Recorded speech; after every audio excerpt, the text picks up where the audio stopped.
Let us sing, I wanna be like Jesus.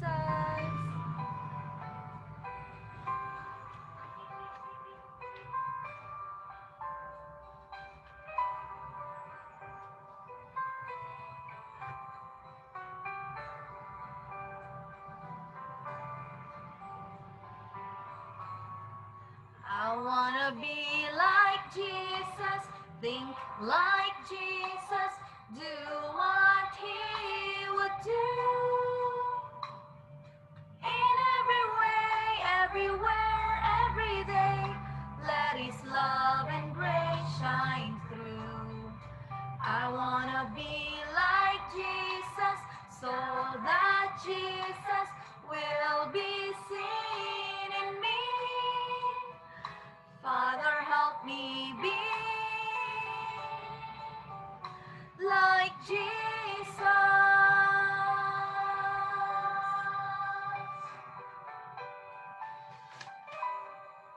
I wanna be like Jesus, think like Jesus, do what he would do. In every way, everywhere, every day, let his love and grace shine through. I wanna be like Jesus, so that Jesus will be seen in me. Father, help me be like Jesus.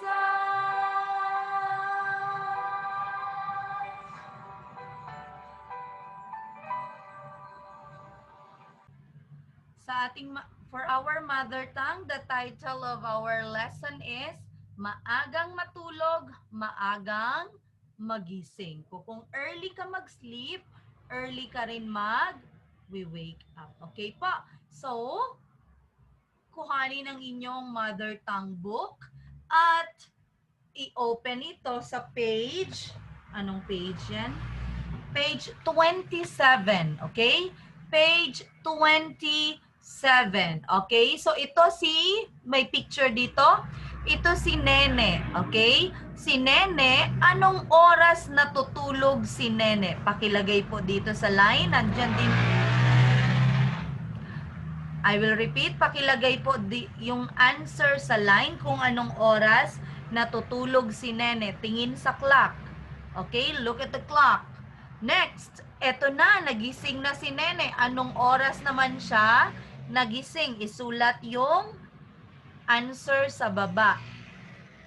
Okay, pag dun sa anong oras natulog, huwag kalimutan yung PM. Okay? Tapos yung sa morning, yung AM. Anong oras nagising? Okay, tapos na? Ikaw, sa number 3, ikaw, anong oras ka natulog kagabi? Pakisulat po dyan sa line.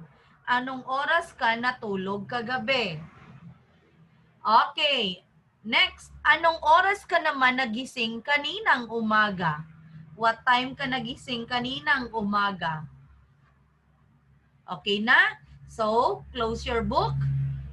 So, ang magbabasa nito ay babasahin together with Teacher Bell yung mga girls. Pagkatapos ng girls, itong mahabang ito naman yung boys. Sila yung doktor. And then after ng boys, babasa uli ito ng girls. Okay, girls, get ready. 1, 2, ready. Together with Teacher Bell, ready, go. Magandang umaga po, Doc. Maaari ko po bang malaman kung bakit mahalagang matulog sa tamang oras? Next, boys, ready, go! Napakahalaga ang pagtulog sa tamang oras dahil napapalakas nito ang iyong immunity upang di ka madaling dapuan ng sakit. Ito rin ay nagpapabuti sa talas ng isipan. Kung may maayos kang tulog, hindi ka rin madaling magalit. At bilang estudyante, mahalaga iyon upang maaga kayong magising at nang hindi mahuli sa inyong mga klase. Pasensya na pero kailangan ko nang umalis dahil may pasyente pa ako. Girls, sige po. Salamat po, Doc. Okay, so may papakita ko dito. Ito yung mga students, si Rick, si Maggie, si Glenn, si Daryl, at si Carol. Ito naman yung time kung kailan sila natutulog. At ito yung time kung kailan sila nagigising sa umaga. So si Rick, anong oras siya natutulog? 10 p.m. Anong oras siya nagigising? 7 a.m. Okay? Paano naman si Maggie? Pakibasa. Anong oras nagising? Next, si Glenn. Anong oras natulog? Anong oras nagising? Si Daryl. Anong oras natulog? Anong oras nagising? Okay. Si Carol. Anong oras natulog? Anong oras naman nagising? Okay, now get your book on page 20. Open it on page 28. Page 28. Okay, so meron dyang question sa number 1. Tingin sa dito makikita yung answer, okay? Sa chart na to. Sino ang pinakamaagang natulog? Sino daw so natulog? Sino yung may pinakamaagang natulog? Isulat ang pangalan nung maagang natulog. Okay, tapos na. Next, sino naman yung maagang nagising? Pinakamaaga, dito rin isusulat. Dito titingin. Sino yung early na nag-wake up? Pinaka-early. Okay? Next, sino naman yung natutulog ng 10 oras? 10 hours silang natulog. 10 oras.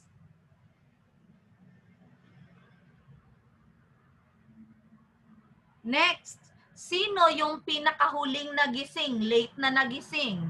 Sino ang pinakahuling nagising? And last one, sino ang natulog ng 9 p.m. or ika-9 ng gabi? Sino ang natulog ng ika-9 ng gabi? Okay, tapos na. Next, let's go to page 29. So, ang gagawin nyo ay pagsusunod-sunurin ang mga larawan sa ibaba ayon sa iyong ginagawa tuwing umaga. Isulat ang 1 to 6 sa loob ng kahon. So, ano dyan yung una nyong ginagawa sa umaga? Ito ba? Ito. Ready? Go! Number 1.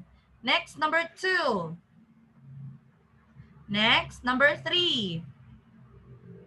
Number 4. Number 5. Number 6. Okay, very good. Now, for your assignment, take a picture of pages 28 and 29 and send it in Class Dojo. Okay po? So, see you next week. Bye!